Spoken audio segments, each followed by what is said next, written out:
Patterns are an essential part of the Wolfram language and are used in some way in basically every evaluation. For example, these assignments set up evaluation rules for a function f that gives a recursive definition for factorial. After that, f of a positive integer returns the factorial of that integer. The left sides of these definitions are patterns that specify the classes of expressions to which those definitions should apply. In the first definition, blank is a pattern that matches anything, so the rule for f of p blank gets used in evaluating any expression that matches f of anything.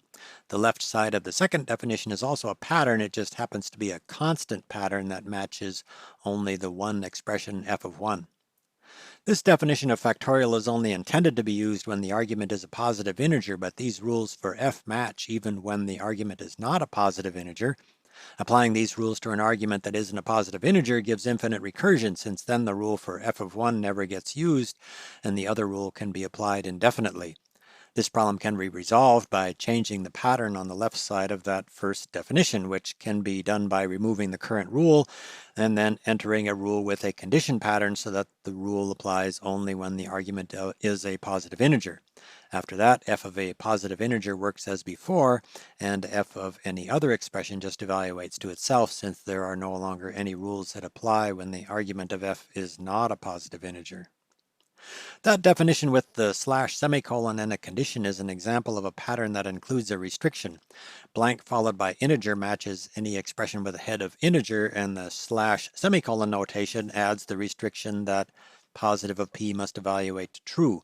There are several other ways to add essentially the same restriction. For example, that definition could have been entered like this, with the requirement that the expression be an integer included in the condition after the slash semicolon. That same condition can also be put on the right side of the definition. Rather than slash semicolon, restrictions can also be entered as a test function following a question mark. For example, this shows the restriction that the argument be positive entered after a question mark. The question mark is the special input notation for a pattern test pattern. The function after the question mark is a test function that must evaluate to true when that function is applied to the matching expression. The test function can be anything. For example, this puts both the requirement that the expression be an integer and the requirement that the expression be positive into the test function after the question mark. Although any pattern can in principle be set up using a suitable test or condition, many patterns can be written more easily in other ways, or in ways that give more readable programming. For example, this input uses a condition pattern to pick out all of the non-zero elements in a list. That same result can be obtained using an except pattern, which may make the purpose of this input more obvious. Here's another example. This input uses an alternatives pattern to pick out all of the 2s and 3s in a list. The alternatives pattern is entered by putting a vertical bar between separate patterns. That same result could be obtained using a condition, but the alternatives pattern entered with vertical bars between the alternatives is more compact. There are several ways to set up patterns that match a sequence of expressions. One possibility is illustrated by this example, which uses a pattern based on triple blank to pick out lists of integers. Triple blank matches any sequence of expressions, including a sequence with no expressions. Triple blank integer matches any sequence of integers, and triple blank integer enclosed in a list matches any list of integers.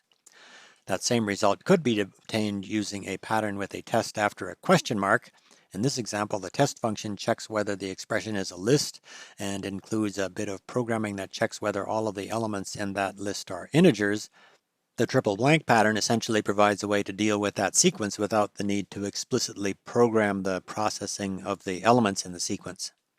There's also a double blank pattern that matches any sequence of one or more expressions, which in this example leaves out the empty list. Sequences of expressions can also be matched using repeated or repeated null patterns. For example, this input uses a repeated pattern to again get that same result. The repeated pattern is entered using 2 dots.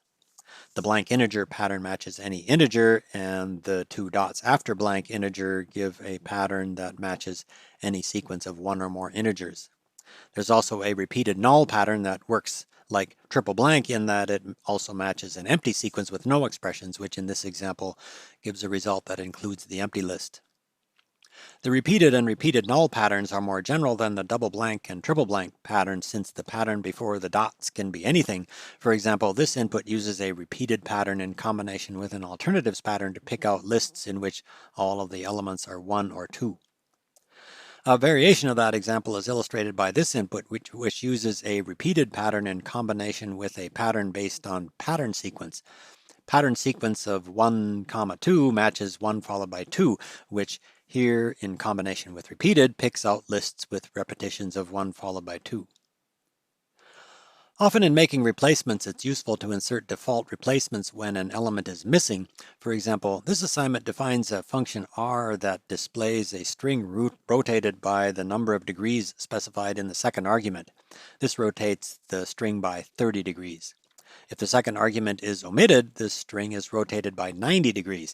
The default value of 90 degrees is specified in the pattern in the original assignment. The colon character between the pattern and the default value is the special notation for a pattern expression called optional. Many patterns can match in more than one way. A simple example of that is this rule, which includes 2 triple blank patterns. The result shows that the rule was applied with the first triple blank pattern matched to no elements, and the second triple blank pattern matching all of the elements, which is a valid application of the rule, but this is not the only way for the pattern to match.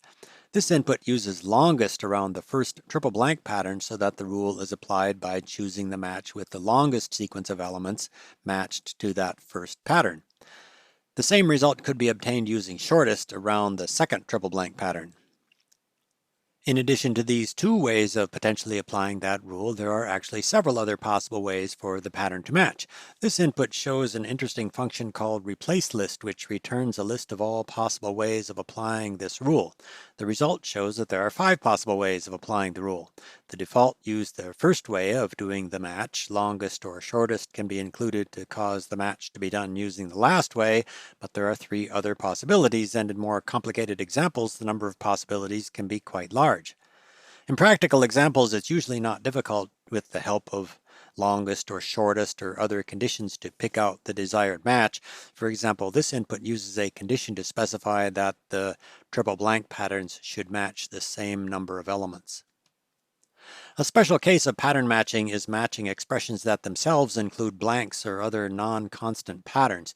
For example, this input, which is intended to pick out only the blanks in a list, in fact picks out every element in the list, since blank is a pattern that matches anything. This input can be made to work as intended by enclosing the blank in verbatim, which causes the blank to be treated as a constant rather than as a pattern that matches other expressions. This issue often comes up in programmatic construction of rules. For example, this input applies a rule that replaces a non-constant pattern in another rule. Without verbatim, that input makes a very different replacement and generates a warning message about a use of patterns that is probably not what was intended. All of these notations like blank and slash, semicolon, and so on that came up in these examples are special notations for ordinary expressions. The full expression for a pattern can be seen using full form. For example, this uses full form to show that this conditional pattern with slash, semicolon, and a blank is the special notation for a pattern based on condition and pattern and blank. This table shows full form for some of the patterns that came up in the examples. Blank is the full form for a blank or underscore pattern. Slash semicolon gives a condition pattern. The question mark gives a pattern test pattern. The vertical bar gives an alternatives pattern, and so on. All of these notations and more information about patterns can be found in the Wolfram documentation, in this guide page on patterns, and in this tech note on patterns.